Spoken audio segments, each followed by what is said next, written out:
طالبان حکومت کی وعدہ خلافیاں خطے میں عدم استحکام کا باعث بن رہی ہیں۔ بلاول بھٹو زرداری اسلام آباد میں تقریب سے خطاب کرتے ہوئے بلاول بھٹو نے کہا کہ دہشت گردی عالمی مسئلہ ہے۔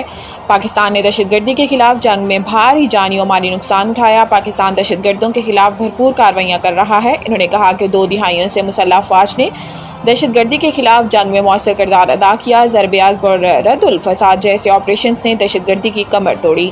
ڈیجیٹل پروپیگنڈا موجودہ دور کا ایک پیچیدہ چیلنج ہے۔ بلاول بھٹو کا کہنا تھا کہ ہم نے کبھی دہشت گردی کو دعوت نہیں دی، لیکن جب وہ آئی تو ہم جھکے نہیں بلکہ لڑے۔ پاکستان کی ڈکشنری میں سرنڈر کرنا شامل نہیں۔ دنیا سے مطالبہ ہے کہ وہ پاکستانی پاسپورٹ قربانیوں اور عزم کا احترام کریں۔ انہوں نے مزید کہا کہ بھارت کو چاہیے کہ دہشت گردی کے خلاف جنگ میں پاکستان کی صلاحیتوں سے سیکھے۔ دہشت گردی کے تدارک کے لیے بھارت کے ساتھ مل کر کام کرنے کو تیار ہیں۔ آئیں کشمیر، پانی اور دہشت گردی پر بات کریں۔ چیئرمین پی پی کا کہنا تھا کہ طالبان حکومت کی وعدہ خلافیاں خطے میں عدم استحکام کا باعث بن رہی ہیں۔ افغان عبوری حکومت دوحہ معاہدے میں کیے گئے وعدوں کی پاسداری کرے۔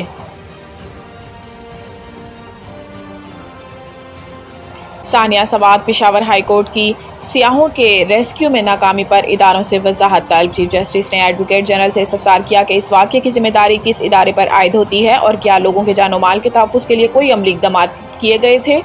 عدالت نے استفسار کیا کہ کیا زندگی اور املاک محفوظ بنانے کے لیے کوئی ہدایات جاری کی گئیں، اور اگر ہدایات دی گئیں تو کیا ان پر عمل درآمد ہوا۔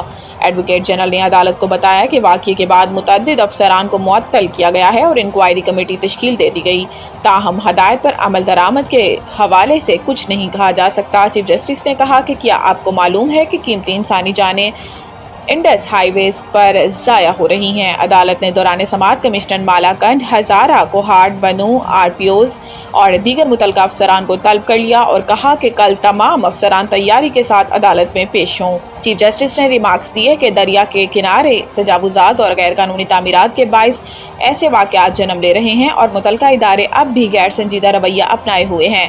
ایڈوکیٹ جنرل کی درخواست پر مزید سماعت کل تک ملتوی کر دی گئی۔ اسرائیل غزہ میں 60 روزہ جنگ بندی کو حتمی شکل دینے کے لیے متفق ہو گیا۔ صدر ٹرمپ کا دعویٰ۔ امریکی صدر ٹرمپ نے سوشل میڈیا پر جاری بیان میں بتایا کہ میرے نمائندوں کی اسرائیلی حکام سے غزہ کی صورتحال پر آج طویل و نتیجہ خیز ملاقات ہوئی، جس میں اسرائیل کی جانب سے غزہ میں 60 روزہ جنگ بندی کو حتمی شکل دینے کے لیے شرائط پر اتفاق کیا گیا۔ صدر ٹرمپ کا کہنا ہے کہ 60 روز کے دوران تمام جنگ کے خاتمے کے لیے تمام پارٹیز کے ساتھ مل کر کام کریں گے۔ قطر اور مصر کے حکام حتمی تجاویز پیش کریں گے۔ ٹرمپ نے کہا کہ امید ہے حماس اس معاہدے کو قبول کرے گی، اگر ایسا نہ ہوا تو صورتحال مزید خراب ہوتی چلی جائے گی۔ اس سے پہلے صدر ٹرمپ نے میڈیا سے گفتگو کے دوران امید کا اظہار کیا تھا کہ غزہ میں اگلے ہفتے تک جنگ بندی تک پہنچ سکتے ہیں۔ ٹرمپ کا کہنا تھا کہ وہ غزہ میں جنگ بندی چاہتے ہیں اور چاہتے ہیں کہ حماس باقی مغویوں کو رہا کرے۔ امید ہے ایسا ہونے والا ہے، ہم اگلے ہفتے تک جنگ بندی تک پہنچ سکتے ہیں۔ کراچی سمیت ملک بھر کے بجلی صارفین کے لیے اچھی خبر۔ ملک بھر کے بجلی صارفین کے لیے بنیادی ٹیرف میں اوسط ₹1.14 فی یونٹ اور زیادہ سے زیادہ ₹1.16 فی یونٹ تک کمی ہوگی۔ National electric power regulatory authority NEPRA نے 1 جولائی 2025 سے بنیادی ٹیرف میں کمی کی حکومتی درخواست کی منظوری دی۔ واضح رہے کہ پاور ڈویژن نے ملک بھر میں یکساں ٹیرف کے لیے درخواست نیپرا میں دائر کی تھی، جس پر نیپرا نے گزشتہ روز سماعت کی۔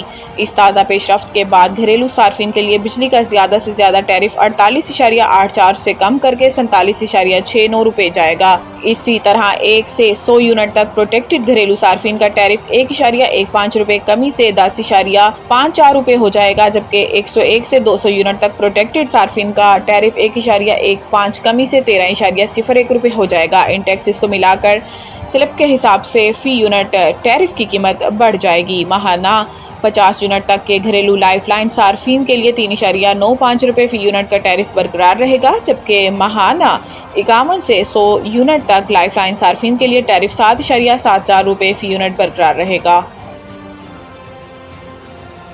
پختونخوا میں گرج چمک کے ساتھ موسلادھار بارشوں کی پیشن گوئی، ندی نالوں میں طغیانی کا الرٹ۔ صوبائی دارالحکومت پشاور اور گرد و نواح میں صبح سویرے تیز ہواؤں کے ساتھ ہونے والی بارش سے موسم خوشگوار ہو گیا۔ اس دوران شہر میں ہوائیں چلتی رہیں، جس سے گرمی کی شدت کم ہو گئی۔ محکمہ موسمیات کے مطابق آئندہ چند روز کے دوران خیبر پختونخوا کے مختلف اضلاع میں مزید گرج چمک اور تیز ہواؤں کے ساتھ بارش کا امکان ہے۔ دیر بالا دیر زیری اور سوات، بونیر، مالاکنڈ، باجوڑ، بٹگرام، شانگلہ اور کوہستان کے علاقوں میں تیز ہواؤں اور گرج چمک کے ساتھ بارش متوقع ہے، جبکہ درگر، مانسہرہ، ایبٹ آباد، ہری پورم اور مہمد میں بھی بعض مقامات پر موسلادھار بارش ہو سکتی ہے۔